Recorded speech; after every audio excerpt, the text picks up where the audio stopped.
Alors Vanessa, commençons par le début. Comment est-ce que vous pourriez définir l'esprit Azzaro, la maison Azzaro?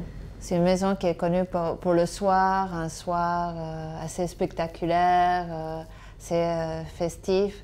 Monsieur Azzaro était connu pour les robes qu'il avait fait pour Dalida, pour Jane Birkin, Liza Minnelli. Donc c'était les robes longues les plus spectaculaires de Paris dans les années 70. Les quelques éléments qui font Azzaro, c'est quoi? C'est quelques couleurs, c'est quelques détails? Oui, je pense qu'aujourd'hui, il y a vraiment quelques signes distinctifs. Par exemple, je pense aux broderies un peu bijoux.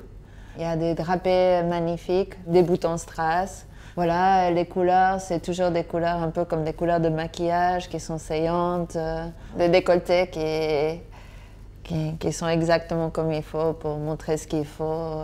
Voilà. Azzaro donc c'est une marque française très parisienne, mais qu'on trouve un peu partout dans le monde maintenant. Oui, aujourd'hui, je crois on est dans 30 pays. On est près de 100 points de vente. Comment est-ce que Azzaro a rencontré La Redoute? En fait, c'est La Redoute qui nous ont contactés.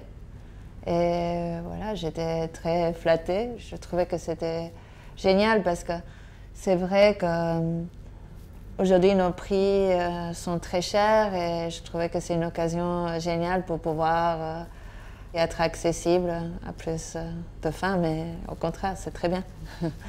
Oui, c'est une frustration d'être très cher.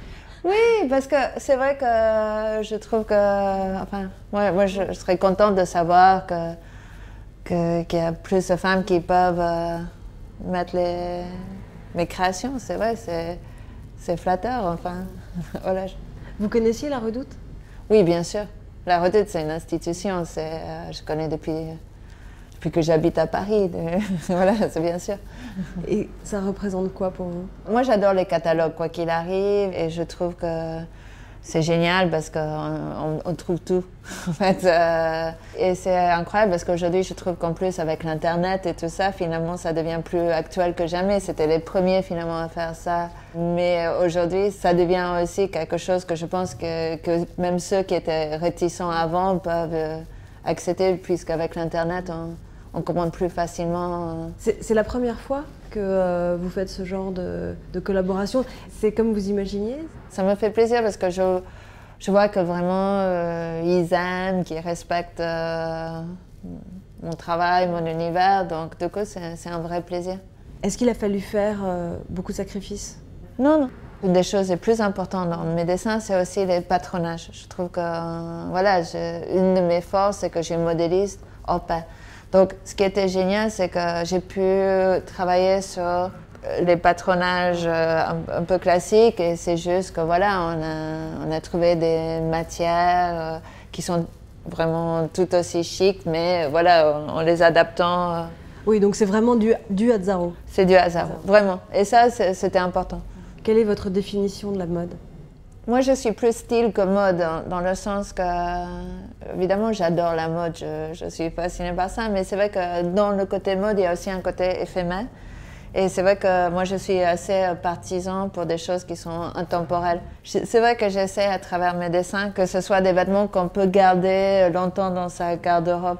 C'est aussi l'idée de cette collection pour La Redoute? Exactement, parce que quand j'ai travaillé la collection pour La Redoute, je voulais vraiment que ce soit un peu comme des basiques du soir pour pouvoir vraiment avoir et garder dans sa garde-robe. Donc que ce soit la veste en velours gancé, qu'on peut mettre aussi bien évidemment avec tenue du soir qu'avec un jean. Il y a combien de pièces en tout? Je crois doit être à une douzaine de pièces. Donc il y a aussi comme un costume 3 pièces, qui est un peu le smoking de soie, qui a les gants lamés, les boutons strassés, voilà, le pantalon, qui fait des jambes longues, enfin tout ce qu'il faut. Il y a une robe en jersey drapée avec une broderie strass, comme un nœud strassé. Et si on veut sortir avec sa fille, c'est possible. Et voilà, et j'ai même fait une robe pour petite fille. J'ai fait aussi donc 3 robes avec un imprimé spécialement pour La Redoute. C'était un peu aussi un clin d'œil parce que j'utilise beaucoup de pierres dans les broderies et là j'ai fait un imprimé avec des pierres précieuses. Une tunique, j'ai toujours adoré. C'est une pièce que je répète chaque saison en la faisant différemment. Donc là, elle est argentée ou dorée. Il y a aussi des accessoires? Il y a des accessoires, il y a une écharpe en cotte de maille, il y a des chaussures, des escarpins, des bottines. Voilà. Une pochette? Oui, il y a une pochette de soie, exactement. C'est vraiment la panoplie de soie. Est-ce qu'on pourrait dire, je sais pas, que c'est votre vestiaire indispensable? Oui, c'est pas mal, un vestiaire indispensable pour le soir. Voilà. Exactement. Très bien.